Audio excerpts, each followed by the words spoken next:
경상도 출신의 목사님이 계셨어요. 경상도 출신이 좀 무뚝뚝하다고 하죠. 그래서 그 목사님이 사모님에게 물었습니다. 여보, 친절한 사람과 충성스러운 사람 중에서 어느 형이 좋아요? 그러자 사모님이 말하기를 나는 친절한 사람이 좋다라고 했습니다. 그러자 목사님이 난 경상도 출신이니 그런 쪽은 기대도 하지 마세요. 그랬대요. 그러자 사모님 참 이분이 지혜롭게 이야기합니다. 나는 그리스도인과 결혼했지 경상도 남자와 결혼한 게 아니에요. 아멘. 예, 무릇 그리스도인이라면 출신을 바꿔야 합니다. 그리스도 예수의 은혜의 출신으로 바꿔야 합니다. 예, 아멘. 오늘 말씀에 우리가 너무 잘 알고 있는 다윗 왕이 등장합니다. 그에 대해 기록한 것들을 성경에서 보게 되면 다윗은 사실 충성스러운 사람에 가깝지 이 부인에게 친절한 사람에 가깝지는 않습니다. 사람들에게 친절하지는 않습니다. 왜냐하면 여러분 아시겠지만 그는 군인이었어요. 그래서 많은 사람을 죽였기 때문에 본인은 하나님의 사랑으로 성전을 건축하고 싶었지만 피가 손에 많이 묻어서 하나님이 성전을 건축을 할 수 없다라고 하게 되죠. 예. 그래서 여러분 그는 군인으로서 굉장히 격정적이고 무자비했지만 충성에서는 다윗을 따라갈 사람이 없었습니다. 그렇다면 그의 충성심은 타고난 것이었을까요? 아니면 어떤 근거가 있었던 것일까요? 오늘 말씀의 제목과도 관련이 있고 오늘 여러분 이것을 들으면서 찾으셔야 합니다. 그러나 제가 말씀은 드려요. 잘 연결해서 들어보시길 바랍니다. 그래서 우리가 먼저 봐야 될 게 뭐냐면 다윗의 요나단에 대한 감사의 마음입니다. 이 요나단에 대한 감사의 마음은 또 다른 감사의 마음이 함께 담겨져 있습니다. 자, 오늘 본문은 어떻게 된 거냐면 다윗이 왕이 됐어요. 어떤 왕이 돼가지고 사울 왕이 죽은 뒤에 왕이 된 다음에 주변을 정복합니다. 이 시간이 꽤 걸렸어요. 그리고 정복한 후에 이제 평화로운 시기에 들었을 때 요나단을 언급하며 사울의 집에 아직도 남은 사람이 있는가 알아봅니다. 그게 1절에 나옵니다. 다윗이 이르되 사울의 집에 아직도 남은 사람이 있느냐? 내가 요나단으로 말미암아 그 사람에게 무엇을 베풀리라?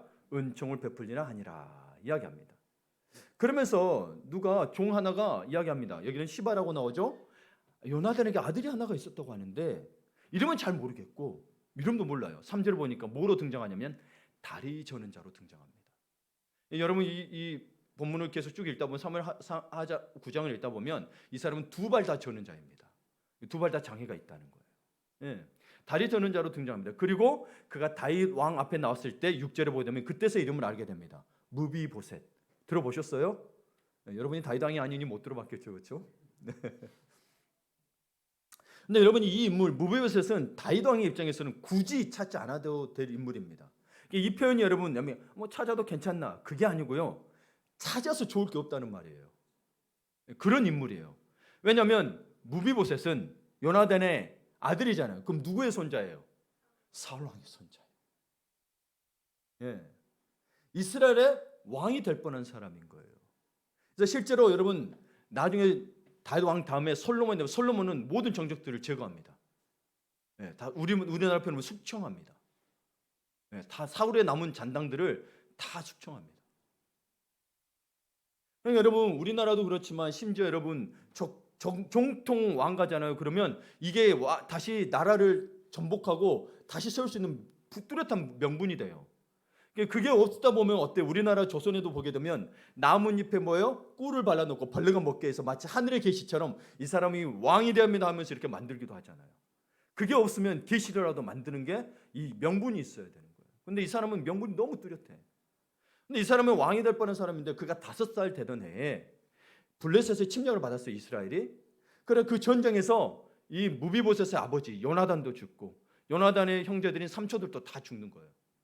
네, 무비보셋 입장에서 삼촌이 혈육이 다 죽고요. 그리고 곧 할아버지 사울 왕도 중상을 입었고 자기 칼을 뽑아서 그 위에 엎드려져 스스로 죽습니다.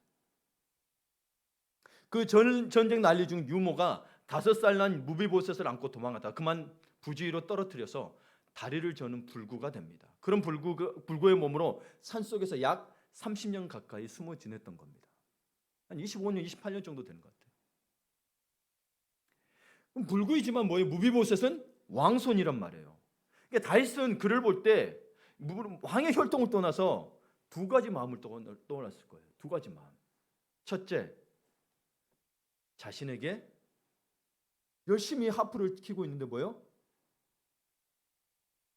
제정신이 아니었어. 왕이. 누가 왕이? 사울 왕이. 갑자기 단창을 집어서 다윗에게 던집니다.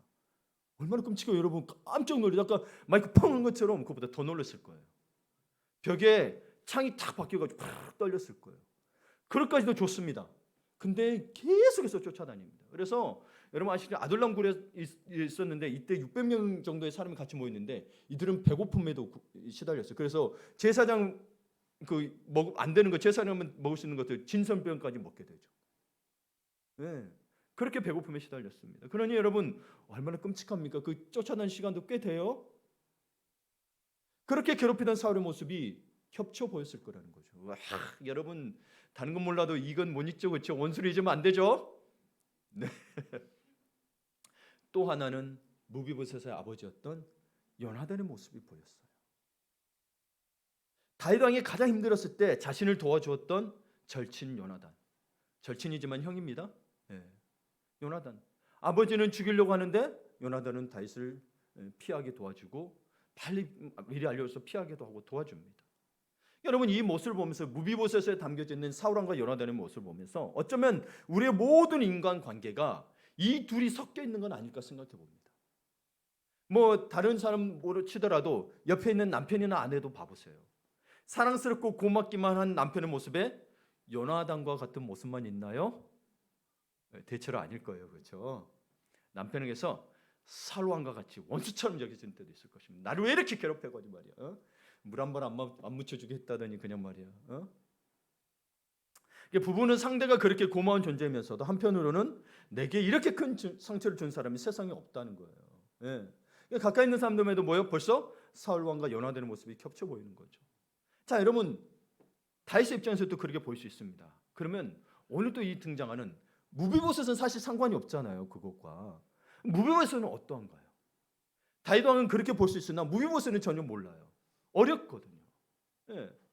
근데 우리가 그의 상처를 다 알 수는 없으나 오늘 이 표현을 보게 되면 그는 자신이 이렇게 표현합니다. 죽은 개 같은 나. 죽은 개 같은 나. 여러분 개가 죽어 있는 거 혹시 보셨나요? 여튼 8절에 보게 되면 그가 절하여 이르되 이 종이 무엇이게 왕께서 죽은 개 같은 나를 돌아보시나이까 하니라. 혹시 여러분 뭐 부부끼리 그랬다고 표현을 칩시다. 어디 외부 사람에게 대통령 앞에서 저는 죽은 개 같습니다 라고 하신 분도 혹시 계세요? 여러분 스스로를 향해서 그것도 왕 앞에서 죽은 개 같은 나라 같은 존재라고 인식하는 사람에게 무슨 삶의 희망이 있었을까요? 진짜로. 그렇죠? 그 두 다리를 절었단 말이에요. 그리고 숨어 지냈어요. 정적들에게 당할까 봐. 말로 표현할 수 없었겠죠. 이런 절망 가운데 살아가는 무비보셋에게 놀라운 일이 일어났습니다. 3절을 봅니다. 왕이 이르되 사울의 집에 아직도 남은 사람이 없느냐? 내가 그 사람에게 누구의 은총? 하나님의 은총을 베풀고자 하노라. 하니 시바가 왕께 아뢰되 요나단의 아들 하나가 있는데 다리 저는 자인이다 하니라. 다윗 왕은 하나님의 은총을 베풀고자 하였습니다. 두 가지 은총을 베풉니다. 여러분 이 다윗 왕은 자신의 은총이라 하지 않고 하나님의 은총이라고 했다는 걸 기억해 주세요. 네. 그래서 7절 3반절에 보게 되면 다윗이 가로되 무서워 말라. 내가 반드시 내 아비 요나단을 위하여 내게 은총을 베풀리라. 내가 내 조부 사울의 밭을 다 내게 도로 주겠고. 물질적인 보상을 합니다. 근데 요나단을 통하여 하나님의 은총을 깨닫게 해줬다는 거예요. 네. 참 요나단이 귀한 사람이었어요. 그리고 두 번째로 7절 하반절에 보게 되면 또 너는 항상 내 상에서 떡을 먹을지니라 이렇게 되어 있습니다. 왕궁에서 다른 왕자들과 더불어 왕의 식탁에서 같이 식사하게 되는 원래 명예를 회복시킵니다. 여러분 우리 일반 사람이야 그냥 일반 사람 먹을 수 있다고 치죠. 근데 왕손이 일반 사람 거 먹다가 다시 왕손에게 들어갔습니다. 이거는 대단한 명예 회복이죠. 그렇죠? 예. 죽은 개 같은 존재. 두 다리를 저는 장애가 있어서 노동을 할 수도 없고 또한 사울 왕의 정적들을 피해 홀로 숨어 지내야 했던 비참한 삶에서 왕손의 대접을 받게 됩니다. 그리고 여러분 이 왕손의 대접뿐만 아니라 이 두 다리 저는 자기 아까 말했잖아요. 비참하게 숨어 다녔다 그랬잖아요. 어떻게 살았는지를 모르겠어요. 그 사람에게 노동력을 제공한 것은 앞으로의 삶에 큰 힘이 되었을 것이에요. 여러분 한번 9절하고 10절을 볼까요? 9절 10절을 보게 되면 왕이 사울의 시종 시바를 불러 그에게 이르되 사울과 그의 온 집에 속한 것은 내가 다 내 주인의 아들에게 주었노니 너는 시바를 이야기해요. 내 아들과 내 종들은 그를 위하여 땅을 갈고 거두어 내 주인의 아들에게 양식을 대주어 먹게 하라. 그러나 내 주인의 아들 무비보셋은 항상 내 상에서 떡을 먹으리라 하니라. 시바는 아들이 15명이요 종이 20명이라. 이게 무슨 말이냐면 여러분, 이 무비보셋 그동안 진짜 비참하게 살았고, 그러다 보니 앞으로 이제는 드러나 버렸잖아요. 앞으로 어떻게 살아갈지도 모르나, 여러분 사울의 것을 보상해 줬다고 해서 자기가 먹고 살 수 있는 게 아니에요. 경작도 못 해요. 그러나 노동력을 제공해 줬다는 거예요. 우리는 여러분 아시겠지만 당장에 우리의 문제들이 당장 해결되기를 원하지만, 하나님은 뭐예요? 우리 앞으로의 모든 것을 책임지시고자 하신다는 거예요. 우리 한 손의 것을 만족하면 다 잘 될 것 같지만 그게 아니고, 앞으로 인생 가운데 하나님께서 다 인도해 줄 것을 하는 것이기 때문에, 그러니까 우리가 원하는 때와 하나님의 때, 즉 카이로스, 이 하나님의 때와 시간이 다르다는 겁니다. 이 눈을 볼 수 있어야 여러분, 그를 씨를 뿌리는 자도 뭐예요? 인내하여 결실을, 씨를 뿌렸을 때 인내하여 결실을 맺는 것처럼 이 눈이 있어야 믿음의 눈을 가지고 인내하여 결실할 수 있다는 겁니다. 여러분은 하나님의 때, 하나님의 시간을 볼 수 있기를 간절히 축복합니다. 아멘. 그러니까 여러분, 이 평생 먹을 수 있는 분깃을 회복시킨 거예요. 여기에 담겨있는 영적인 의미가 뭐냐? 이것은 구원받을 여망이 전혀 없었던 우리에게, 저와 여러분에게 하나님의 구원이 어떻게 회복하고 임하는가를 보여주는 놀라운 하나님 나라의 메시지인 거예요. 우리가 믿음으로 말미암아 회개하라 천국이 가까웠느니 하나님의 나라를 선포하면서 하나님 나라에 들어가게 되면 여러분 모든 회복된다는 걸 아셔야 합니다. 예. 그래서 구원과 천국은 관련이 있는 거예요. 뗄 수가 없는 거예요. 구원받으면, 우리가 구원받았다는 것은 하나님이 회복시키겠다는 의미가 있는 거예요. 그것이 뭐예요? 이 땅에서도 회복이 가능하다. 예, 주님과 동행하며. 그래서 너의 천국을 어디서 찾지 마라. 네 마음속에 천국이 있다. 잠언에서도 뭐예요? 무릇 성을 쌓는 것보다 네 마음을 지키는 것이 낫다. 우리 주님과 함께하는 이 마음이 있다면 뭐예요? 두려울 게 없다는 거. 다 책임져 주시고 인도해 주신다는 거. 그러나 우리는 우리의 생각, 우리의 만족을 위해서 살아가다 보니 주님의 뜻을 알지 못하고 우리는 불평불만이 앞서게 됩니다. 여러분 어떻습니까? 여러분은 정말 하나님 나라의 메시지를 보고 계십니까? 아니면 마치 이 땅에서의 삶이 전부인 것처럼, 이 땅에서 잘 먹고 잘 살아야겠습니까? 남보다 성공해야겠습니까? 뭐 그렇게 주신다고 해서 나쁘다는 의미가 아니에요. 그것이 목적이 되면 안 된다고 이야기하고 있는 거예요. 주시면 당연히 받아야죠. 여러분, 주님 괜찮습니다 하지 마시고, 주님이 지금 받는 것도 순종이에요. 받으세요. 다만 그게 목적이 되지 마시고. 그렇다면 다윗이 무비보셋을 선대하고 극진한 은혜를 베푸는 것은 무엇 때문일까? 없애야 되는 건데 이렇게 하는 이유가 뭘까? 그의 충성심은, 충성에 대해서 이야기했잖아요. 군인으로서의 충성심을 포함한 그의 인격에는 뭐가 있느냐? 이걸 포함해서 인테그리티라고 표현을 해요. 영어로 인테그리티, 한국말로는 사실 없어요. 근데 인테그리티라는 책에 헨리 클라우드가 책을 쓰고 한국말로 번역했는데 이걸 일관된 진실성으로 번역했지 우리나라 국어사전에 이렇게는 없어요. 인테그리티가. 근데 여러분 히브리어를 번역하게 되면, 여러분 영어로 번역하게 되면 특히 시편에 충성, 신실, 성실, 선하심, 아름다움 이런 것들이 여러분 성품에 관련 것에 다 인테그리티로 표현을 합니다. 그래서 영어 성경도 번역본이 참 많잖아요. 그렇게 다 각자 그 구절에서 인테그리티로 표현한 성경들이 다 그렇게 돼 있어요. 예. 한국말로는 그 별개되어 있는 것 같지만 뭐요? 그걸 포함하고 있다는. 그러니까 여러분 봐보세요. 충성이나 신실이 다 연결이 돼 있죠. 예. 여러분 충성스러운 자가 만약에 배신다 그럼 충성한 거예요? 아니잖아요. 충성한 자가 인내할 거예요, 안 할까요? 인내하죠. 절제하죠. 예, 다 연결이 되어 있는 거예요, 사실. 그래서 이걸 총칭적으로 인테그리티라고 이야기해요. 한국말로는 그냥 번역을 일관된 재신성하는 거지. 그건 사실 없어요. 그러니까 여러분 이 하나님의 성품을 가지고 있다는 거죠, 다윗이.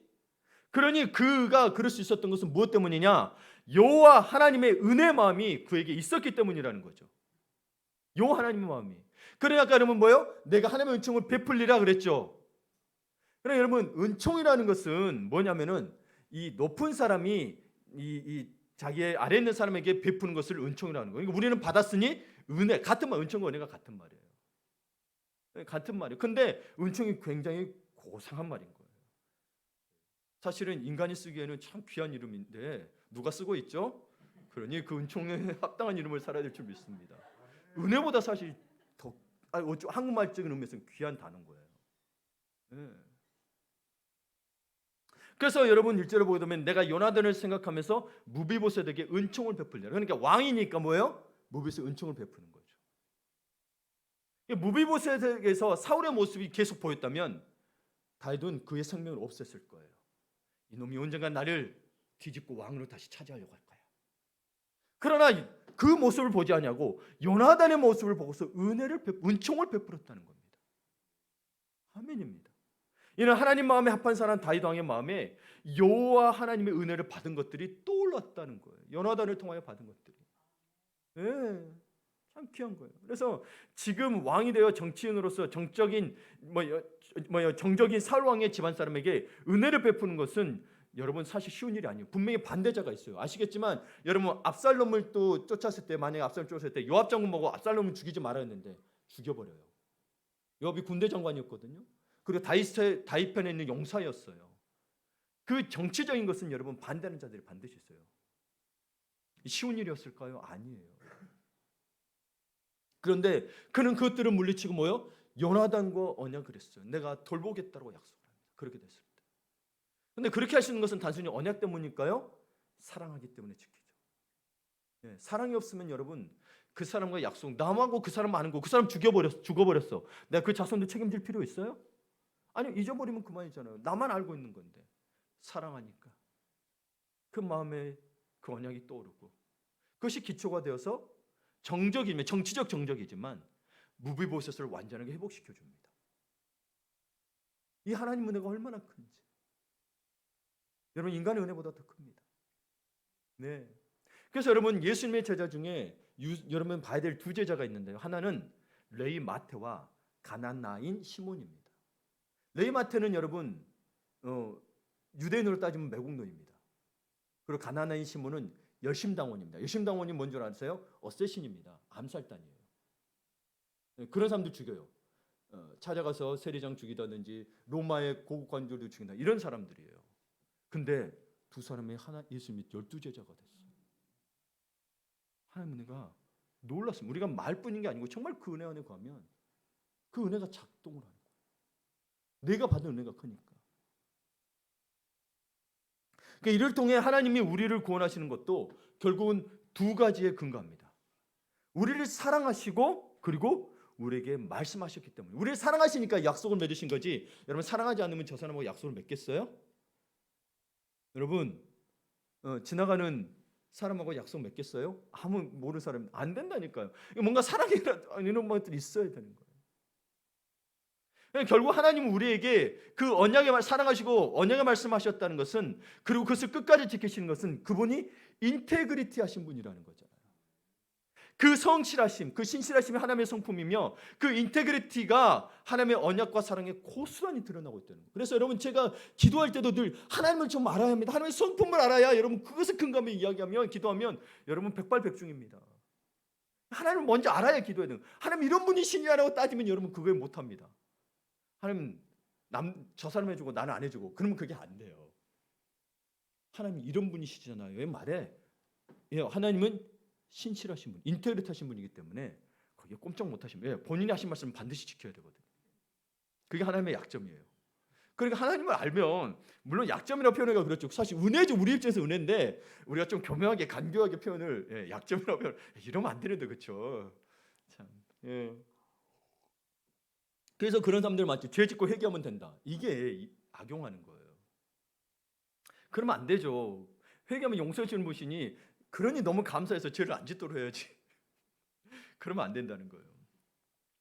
그러니까 여러분 우리는 이런 하나님의 성품이 하나님의 사람인 다윗에게 있었고 무비보셋을 회복시키는 다윗의 행동에 그 하나님의 성품이 그대로 드러난 거죠. 그대로 드러난 거예요. 이게 성령 충만인 거예요. 성령 열매를 맺는 게 성령 충만인 거지. 다시 말씀드려 뜨거울 때도 성령 충만이 있으나 유지가 안 되잖아요. 성령 충만을 유지시키는 부분은 열매를 맺어야 돼요. 열매를 맺는 거예요. 그래서 우리는 이 땅에 연약한 인생들을 돌봐야 한다고 했습니다. 교회 안에 무비보셋들을 돌봐야 된다는 거예요. 아이고 저 사람 이거 해도 안 되네. 이게 아니고 저 사람이 없어야 돼. 그게 아니고 뭐요? 우리는 돌봐야 되는 거예요. 예. 이것은 하고 싶으면 하고 말고 싶으면 마는 그런 것이 아니에요. 우리 주님이 오셔서 먼저 본을 보이셨기 때문입니다. 이것은 그래서 하나님의 언약과 그분의 사랑을 기초로 반드시 교회의 시선이 가야 하고 교회의 의지가 가야 하고 교회의 팔이 가야 하고 교회의 물질이 가야 하는 중요한 사역입니다. 선한 목자이신 예수님이 본을 보이신 것이며 이것이 하나님 나라의 세워짐과 확장을 의미하기 때문입니다. 예. 그럼 여러분 단일 기도를 하면서 여러분 사랑의 헌금하잖아요. 여러분 한 달 동안 좀 생활비에 쪼들으셨죠? 매일 하기가 만만치 않습니다. 적은 액수라도 매일 하게 되면 여러분 세운 물질적 계획이 있을 텐데 쉽지 않았을 텐데 그 사랑의 헌금 여러분 매우 가치 있는 거예요. 여러분 하나님이 여러분을 쓰시지 말라는 게 아니고 여러분 물질을 주셨더니 여러분만 위해서 쓰라는 게 아니잖아요. 그렇죠? 하나님이 주신 거 하나님이 주인이 나오셨고 아유 안 해도 돼 이게 아니라 그런 우리가 도와야 될 많은 일이 있다면 물질을 드림으로 쌓기만 하지 마시고 가져가지도 못하는데 쌓기만 하지 마시고 하나님의 나를 위해 쓰시기를 축원합니다. 복이에요. 그게 복이에요. 그러니 사랑하는 성도 여러분, 교회에서 기도 많이 하고 은혜 많이 받기 바랍니다. 그리고 많이 받는 은혜를 힘입어 용서의 대가가 되기를 바라요. 저 사람에게서 사울 왕의 아내여 남편이여 사울 왕의 모습 보지 말고 요나단의 모습. 영어로는 조나단. 제 첫째 이름이 조나단인데 요나단이 영어로는 조나단이에요. 같은 말이에요. 그래서 여러분 그리스도인은 대인 관계에 있어서 하나님의 사랑을 품어야 돼요. 어느 정도까지 품어야 되느냐? 이 바울은 너무 지독한 사람이야. 발만 보면 너무 늘 초라해집니다. 이 정도까지 이야기합니다. 로마서 1장 14절을 보게 되면 같이 읽어볼까요? 헬라인이나 야만인이나 아멘. 이거 좀 한숨 쉬면서 해야 됩니다. 아멘. 왜냐? 생각해 보세요. 바울이 야만인이나 뭐 헬라인은 그렇다 칩시다. 지혜 있는 자 그렇다 칩시다. 어리석은 자에게 무슨 빚을 졌겠어요? 이 완벽한 사람이 무슨 빚을 졌겠어요? 그러니까 바울의 마음에는 죄인 중에 괴수인 자신을 사랑으로 거두어 주신 예수님의 은혜가 그 마음에 있으니 야만인이 됐든 어리석은 자가 됐든 어리석은 자가 됐든 모든 사람에게 빚진 자처럼 여겨졌다는 거예요. 그래서 이전에는 미워했던 사람을 용서하지 않고는 이제 견딜 수가 없는 거예요. 여러분 우리도 봐도 원수를 사랑하는 그 말씀 우리 늘 괴롭힙니다. 용서하기는 힘들 것 같은데 또 용서하지 않으니까 내 마음이 너무 힘들어. 여러분 마음에 말씀이 있기 때문에 그래요. 성령이 계시기 때문에. 그러니까 그 사람들에게 그래도 복음을 전하지 않고는 견딜 수가 없는 빚진 자의 심정이 그에게 있었다는 거예요. 그러니까 여러분 교회 봉사도 뭐예요? 예수 그리스도의 십자가 보혈의 빚진 자의 마음으로 해야 되지. 내가 교회 왔으니 내가 섬기고 직분자서 하면은 여러분 다 말짱 꽝이 됩니다. 하늘에 상급이 없어요. 때로는 내가 했는데 모르고 저 사람 보고 칭찬해줘. 내가 해준 것도 모르고 말이야. 내가 다시는 섬기나 봐라. 그럼 빚진 자의 심정으로 한 게 아니에요. 이 사람은 빚진 자가 아니에요. 글쎄 은혜가 없는 거예요. 그럴지라도 오히려 몰라주니 하늘의 상급이 더 크다. 아멘. 여러분 저도 한 번은 제가 좀 전도사들은 대부분 가난합니다. 부모가 아주 부자이지 않은 이상은 전도사는 아주 가난합니다. 제가 도봉동에서 전도사 생활을 할 때 제가 어떤 사업하신 분들과 함께 기도하고 그러면서 이분이 그게 잘 됐나 봐요. 그러면서 굳이 안 해도 되는데 저한테 선물해 주겠다는 거예요. 그래서 제가 담임 목사님도 허락받고 이분이 선물해 줬는데 받아도 됩니까? 받으래요. 그래서 받기로 했는데 이분이 아주 비싼 양복을 사준 거예요. 지금 여러분 거의 20년이 넘었으니까 그 당시에 거의 100만 원 가까이 되니까 너무 좋은 양복을 해주는 거예요. 그래서 잘 입고 처음 근처에 있는 세탁소에 맡겼습니다. 찾아가려면 연락이 안 와요. 3살 지나서 찾으러 갔어요. 근데 막 찾아보더니 없다는 거예요. 어땠는지 모르겠다는 거예요. 여러분 눈에 뻔하죠, 그렇죠? 직접 확인을 안 했기 때문에 제가 심증만 있기 때문에 말은 하지 않겠어요. 여러분 심증이 맞을 거예요. 여러분 정말 죗빛 색깔에 너무 저게 잘 어울리는 양복이었습니다. 근데 경찰에 신고해 마라. 근데 주님께 기도했습니다. 마음을 주세요. 그래서 이 사람에게 그래 복음을 전해야겠다. 2주만 교회 가자. 그 다음은 한편 맡기려고 했어요. 이 사람이 참 힘든 사람이었어요. 하여튼 2주 동안은 그래서 그 사람이 약속을 지켜줬어. 자기가 미안했던가 봐요. 그래서 안 바뀌라고 2주 동안 교회에서 말씀을 듣게 했습니다. 이분이 실제로 그러고 나서 한 달 있다가 그 세탁소를 닫고 딴 데로 가버렸고 이혼도 하셨다고 그러더라고요. 어쨌거나 복음을 들었다면 하나님께서 역사하시기를 바랄 뿐입니다. 지금도 아깝습니다. 여러분, 그러나 우리는 우리의 마음 안에 그리스도 예수의 십자가 사랑에 빚진 자로서 삶을 살아가길 축원합니다. 오히려 여러분 그게 감사하고 평안해요. 그랬더니 내 마음 너무 그래서 여러분 그 뒤로 저는 양복을 사본 적이 없습니다. 제가 양복을 다 공급받고 있습니다. 무슨 은혜란 말입니까? 그래서 그런가 생각해 볼 뻔합니다. 저도 정확히는 모릅니다. 여러분, 하나님의 자녀된 우리는 매일 추수하는 게 있습니다. 하나님의 은혜입니다. 여러분 추수하는 줄 몰랐죠? 매일 주세요. 근데 내가 추수해야 돼. 매일 주세요. 내가 추수해야 돼. 매일 주신다니까요. 근데 내게 은혜가 없다. 내가 추수하지 않았어요. 당신이 그 추수하는 것은 은혜의 열매가 있다는 거잖아요. 당신이 햇볕을 주지도 않았고요, 물을 주지도 않았고요, 걸음을 주지도 않은 은혜의 곡식들이 알알이 맺혀 당신들 눈앞에 펼쳐져 있어요. 제 눈앞에 펼쳐져 있어요. 그것은 그리스도의 보혈의 은혜로 주신 기쁨의 알곡이요, 감사의 알곡이요, 평강의 알곡입니다. 그 은혜의 알곡들을 여러분 마음껏 추수하여 은혜의 떡을 만들어 먹으며 나눠주기를 바랍니다. 그걸 만들어서 여러분 떡을 만들어야 돼요. 은혜의 떡을. 그냥 주지 말고 은혜의 떡을. 특히 오늘 추수감사주를 맞이하여 감사의 알곡으로, 그 감사의 알곡으로, 은혜의 알곡으로 김이 모락모락 나는 은혜의 떡을 만들어 보시길 바랍니다. 그리고 그 떡을 나누면서, 나누는 게 뭐냐? 감사의 고백을 하는 게 나누는 거예요. 첫째, 그러면 어떻게 감사해야 되느냐? 그렇게 모락모락 올라오는 은혜의 떡 속에, 그 속에 가득한 쌀 향기를 맡으며 감사하자. 제가 왜 이 표현을 쓰냐면요, 저에게 참 이 떡을 생각하면 어릴 때 우리 1년에 한 번 진짜 그 가래떡 먹습니다. 다른 때는 먹지도 못해요. 근데 그때는 방앗간 가서 직접 뽑아왔잖아요. 김이 모락모락 나면서 뭐냐면 그 쌀 향기가 났어요. 달콤한 쌀 향기가. 제 기억에 아직도 그게 있어요. 제 후각이 발달돼서 자다가도 뭐 탄내가 있으면 깨는 사람입니다. 근데 그때 떠오르니까 너무너무 감사한 거예요. 떡 하나 먹으려면 엄마가 먹지 말라고 손바닥 치면서 야 떡국에 먹어야 돼! 몰래 하나 먹고, 그리고 남으면 뭐예요? 냉장고에 넣어놓고 떡볶이 해 먹을 생각에 행복해했습니다. 참 감사하죠. 그런데 여러분 한번 생각해봅시다. 감사는 무엇일까요? 감사는 무엇일까요?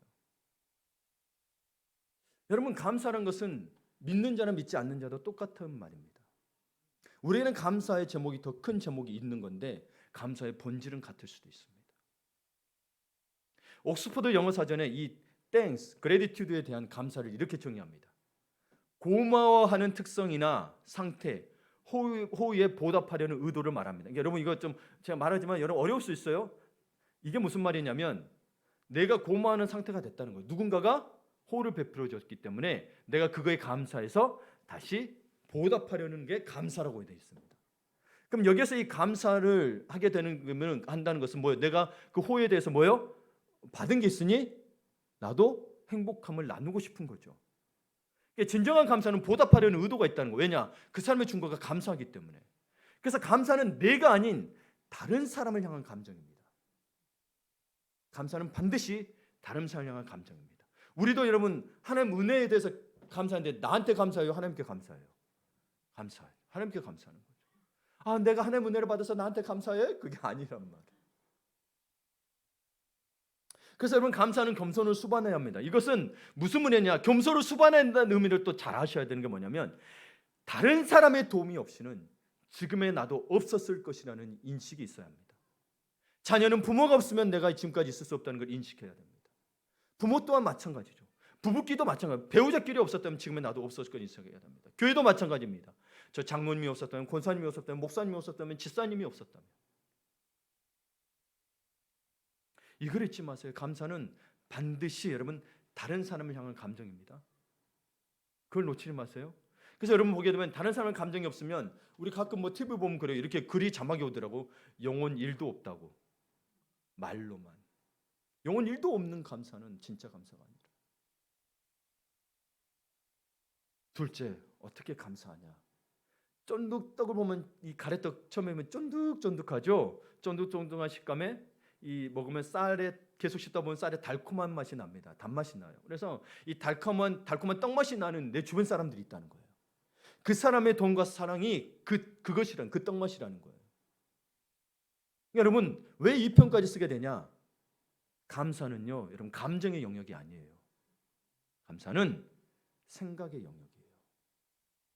그래서 영혼 일도 없다는 것은 내가 감정이 안 되면 감사 안 하겠다는 거예요. 왜 생각의 영역이냐? 하나님 우리에게 언어를 주셨습니다. 그 언어에 보게 되면 여러분이 감사라는 땡스 그리고 think라는 이 생각하다는 이 단어가 있잖아요. 어원이 같아요. 생각하다에서 왔어요.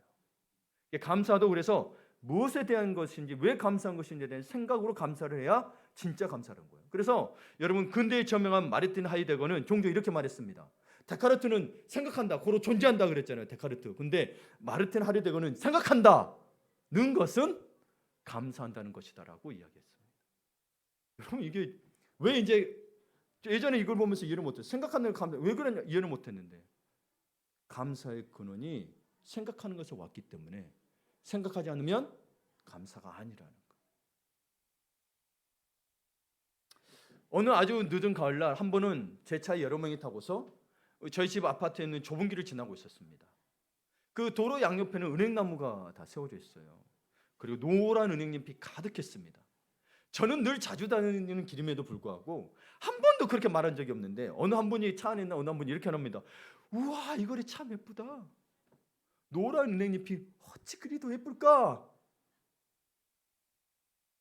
저는 그것을 인식하지 못하고 있었던 거예요. 그러니까 생각하지 못하고 있었던 거예요. 그러니까 여러분 감사한 거예요, 안 한 거예요?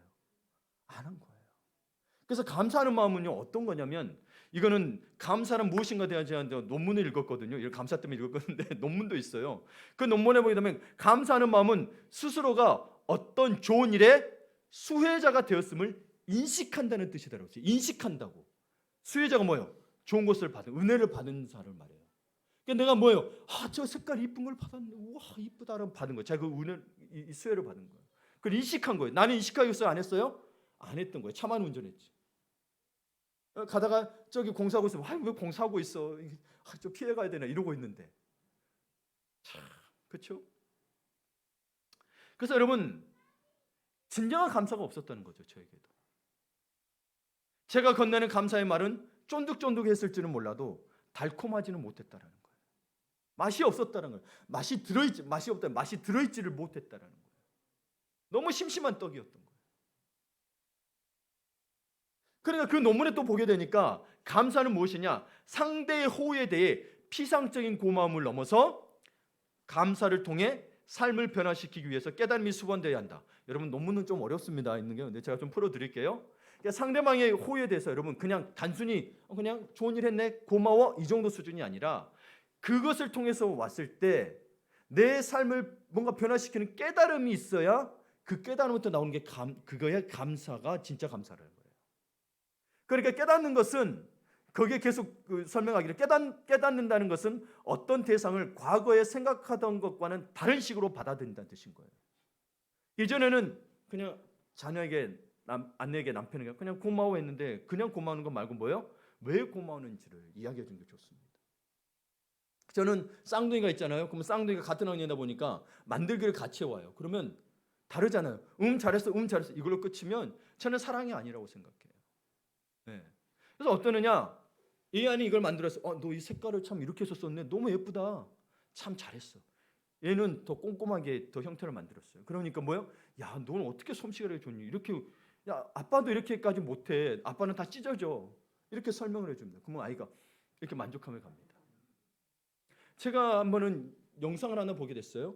아동 상담 전문가예요. 심리 전문가인데 어느 엄마가 상담을 했어요. 근데 이 엄마가 아이가 맨날 자기는 엄마가 사랑하지 않는 것 같다니까 이렇게 맞벌이 부부였는데 일까지 내려놓고 매일매일 아이와 같이 하면서 늘 해줘요. 내가 너 사랑해? 많이 사랑해 전합니다. 그런데도 아이는 늘 엄마가 사랑하지 않는 것 같다고 이야기합니다. 어느 날 이 산당과 어머니가 이야기하고 있는데 그래서 그런 부분을 이야기하고 있는데 아이가 들으면서 엄마 내가 형들보다 이거 참 잘 만들었어. 근데 엄마는 하여기는 그래? 내가 너 사랑해. 내가 이거 상담생과 이야기 없으니까 잠깐 나가 있어. 이렇게 얘기합니다. 그러면서 상담 선생님이 이야기합니다. 그 엄마 보고 그건 사랑하는 게 아닙니다. 아이가 뭘 원하고 있는지 모르시겠습니까? 아이가 자기가 인정받기를 원하고 있습니다. 그걸 해주시고 계시냐고 물어보고. 여러분 말로만 사는 그러니까 다시 이 감사 와서 봅시다. 피상적인 감사가 되면 안 돼. 사랑이 피상적인 게 하면 안 돼요. 이 아이를 돌보면서 여러분 무엇을 감사해야 돼? 내 자녀에 대해서 내 자녀가 못하는 게 아홉일지라도 한 가지를 찾아보며 감사의 제목을 찾는다면 지금 당장 그게 잘 안 될지는 몰라도 아이는 바뀔 수도 있는 겁니다. 그러니까 여러분 봐보세요. 저도 이제 그러면서 은행 나뭇잎에 색나는 색깔에 감탄합니다. 와 어떻게 이런 색깔을 낼 수 있지? 물감으로도 저 색깔을 넣을 수 없는데 하나님의 솜씨야. 여러분 이 색깔도 봐보세요. 이 색깔 물감으로 못 내요. 이 색깔 물감으로 못 내. 이거 참 미묘한 색깔들.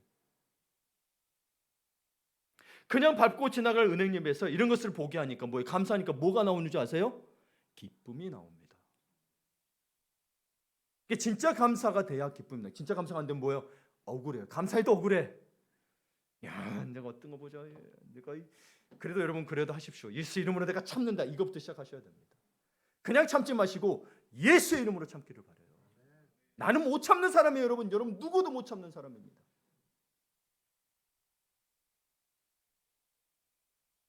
무엇이 감사한지 생각하면서 동시에 감사에는 머리뿐 아니라 가슴도 필요하죠. 그러나 근본은 뭐다? 생각하는 거다.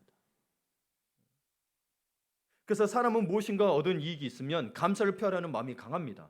그래서 그래서 이런 감정들이 마음속에서부터 솟구쳐 바깥으로 흘러 넘치는데요. 그래서 사람들이 감사의 눈물을 흘리는 거예요. 감사는 더 이상 가슴에 담아둘 수 없게 되면 밖으로 표출되는 성향이 있습니다. 그래서 감사는 겸손을 수반한다 그랬는데 어떤 겸손을 수반할 때 뭘 기억하라 그랬어요? 다른 사람의 도움이 없이는 지금의 나도 없었을 것이라는 인식을 하고 있어야 돼요. 그럼 여러분에게 묻겠습니다. 우리는 그리스도인입니다. 예수 그리스도의 십자가 보혈의 은혜에 대해 감사의 눈물을 흘리고 계십니까? 여러분 못해도 여러분 1년에 사게 되니까 계절마다라도 한번 줄려야 되지 않을까요? 내 고통과 내 아픔에는 눈물을 흘리는데 만약에 이 예수 그리스도의 십자가 은혜로 눈물을 흘리지 못한다면 여러분 이 아픔과 고통은 영원히 해결되지 않습니다. 인간 그 누구도 우리 아픔을 해결해 줄 수 없기 때문입니다. 주님이 내 마음에 임할 때 하나님 나라는 아픔도 없고 슬픔도 없다잖아요. 그럼 내 마음에 주님이 임하신 뭐예요? 그것이 곧 하나님의 나라이니 아픔도 슬픔도 다 주님이 가져다 주십니다. 그렇기 때문에 용서가 되는 겁니다. 그러므로 사랑하는 성도 여러분, 오늘 생각해 봅시다. 무엇이 감사한지. 내 가족에게 혹은 일터에 혹은 우리 성도들에게 무엇이 감사한지. 난 장로님이니까 목사님이니까 설교하는 거지. 장로니까 섬기는 거지. 아닙니다. 여러분. 물론 여러분 목사를 볼 때, 장로님 볼 때, 권사님 볼 때 요나단의 모습만 떠오르는 건 아니잖아요. 그렇죠? 사울의 모습이 떠오릅니다. 그러나 여러분 생각해 보세요. 여러분 참 우리 장로님들에게 감사한 게 뭐냐면 여러분이 생각도 못할 만큼의 액수들을 헌금을 합니다. 그리고요 본인들이 나서서 차량 운행합니다. 그런데 제 앞에서 당회를 하거나 그러면 한 번도 생색을 낸 적이 없습니다. 제가 이렇게 했는데 목사님 그러실 거예요 라고 한 적이 한 번도 없습니다. 참 감사합니다. 우리 권사님들 참 감사합니다. 아유, 새로운 성도들 오게 되면 그 한 영혼 구원받기 위해서 얼마나 사랑을 베풉니까? 근데 어느 날 갑자기 내가 언제 그거 바랬어 하듯이 떠나버립니다. 권사님들이 상처받아요. 옛날에는 안 그랬어요. 옛날에는 그렇게 할 때는 또 같이 오고 그랬는데 지금은 왜 이렇게 개인주의 사회가 됐는지 모르겠습니다. 내가 언제 해달라고 그랬어요? 이런 식인 거예요. 그럼에도 불구하고 그 상처를 받으면서도 섬겨주시니 감사합니다. 또 우리 집사님들 전문가 아니잖아요. 배운 적 없는데 저 미디어도 그렇고 반주도 그렇고 찬양도 그렇고 너무 열심히 해줍니다.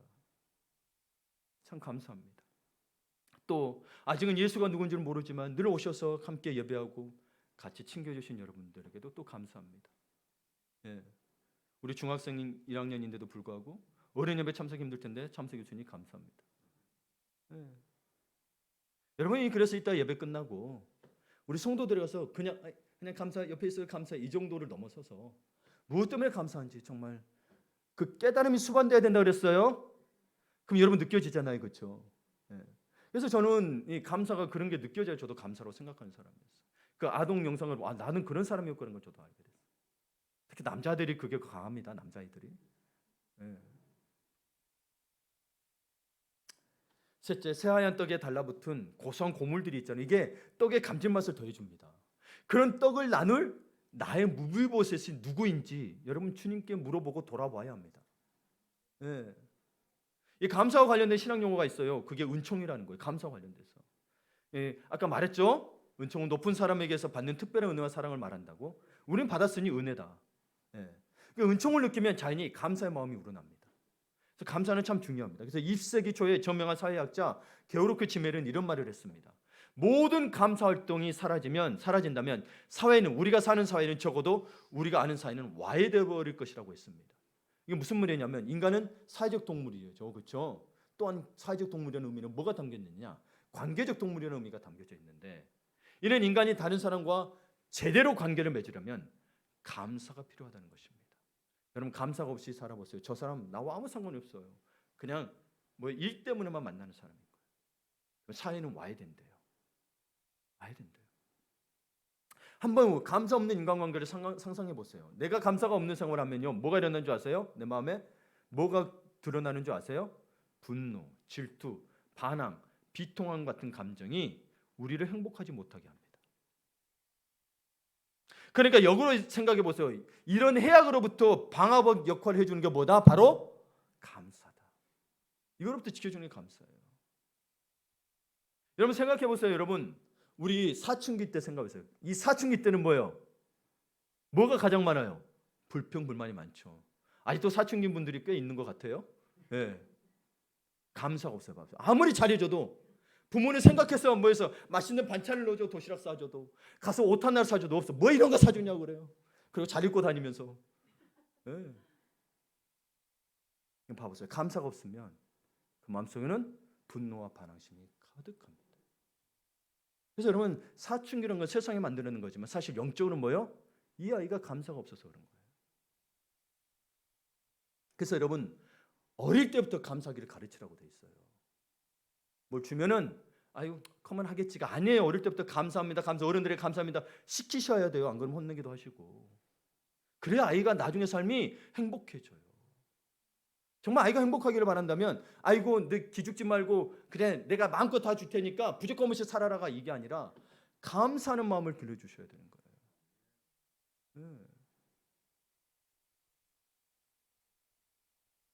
그러면 그래서 엄마 앞에서는 그렇지 못해 다른 사람 앞에 가면 인정받지 못하게 돼요. 누가 감사하지 않은 사람에 대해서 누가 좋은 마음을 주겠습니까? 안 그러려고 그래도 뭐요? 저절로 감사하는 사람에게 가게 돼 있어요. 그걸 안 가르치면 여러분 부모 탓입니다.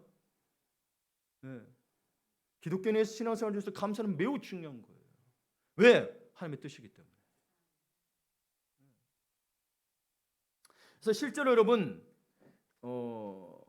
감사에 대한 연구를 해요. 감사하는 삶을 살 때 어떤 결과가 나오느냐 해서 사회학자들이 많이 연구합니다. 교육학자들도. 그래서 이 연구 결과에 따르면 규칙적으로 고맙다는 생각을 하는 사람은 감정적, 신체적인 면뿐만 아니라 인간관계의 측면에 있어서도 이익을 얻고, 규칙적으로 감사일기를 쓰는 사람들은 좀 더 규칙적으로 운동을 하며 병에도 잘 걸리지 않고 삶에 대해 전방적으로 긍정적이 된다고 합니다.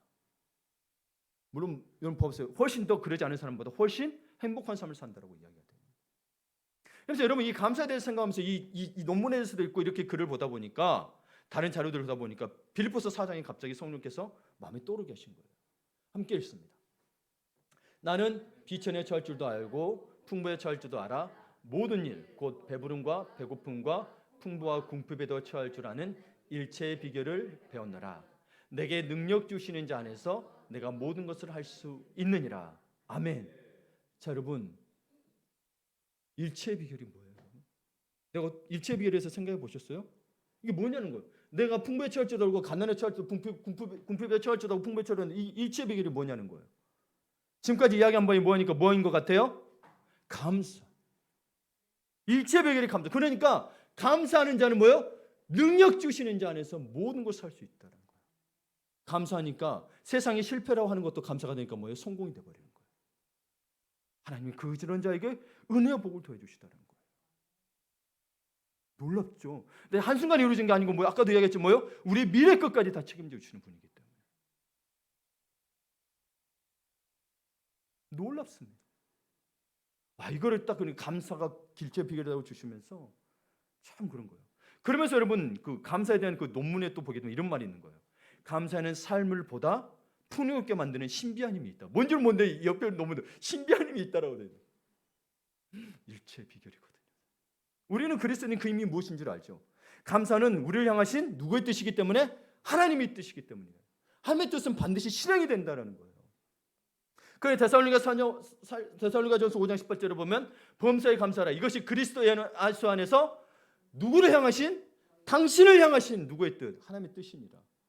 감사하니까 뭐예요? 하나님 그냥 감사만 해라가 아니라 뭐예요? 감사했더니 능력 주신 자 안에서 모든 것을 할 수 있느니라. 연결이 되는 거예요. 다 바울 서신들이거든요. 다.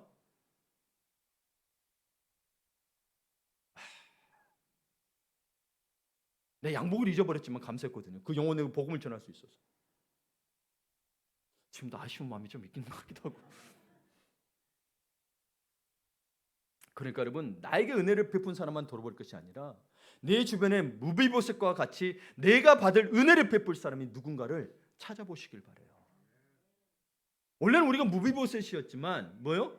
은혜를 받고 이제 다윗 왕처럼 된 거예요. 그것이 우리가 나눠주어야 할 추수인 거예요. 오늘 설교 제목. 여러분 시편 116편에 보게 되면 이런 말이 있습니다. 함께 읽겠습니다. 내가 주신 모든 은혜를 여러분 은혜를 받고 아이고 그냥 감사합니다만 그치지 마시고 뭐요? 내가 여호와께 무엇으로 보답할까를 물으셔야 된다고. 여러분 기도가 그렇게 나오셔야 돼요. 주님 내가 어떻게 은혜를 갚을까요? 다윗은 자신의 개인적인 마음과 감정이 아니라 하나님의 축복을 베풀기를 원했습니다. 그래서 여러분 다윗 왕은 가만히 기다리는 것이 아니라 실제로 무비보셋을 찾았습니다. 참으로 아름다운 성도 여러분, 살아가면서 언제 어디서 무엇을 해도 항상 겸손하고 넓은 마음으로, 넓은 마음 뭐냐? 요나단 같은 마음을 보는 눈을 가지라는 거예요. 넓은 마음으로 무비보셋과 같은 다른 사람의 마음을 만져주는 은혜의 추수를 나누는 삶이 되기를 축복합니다. 아멘.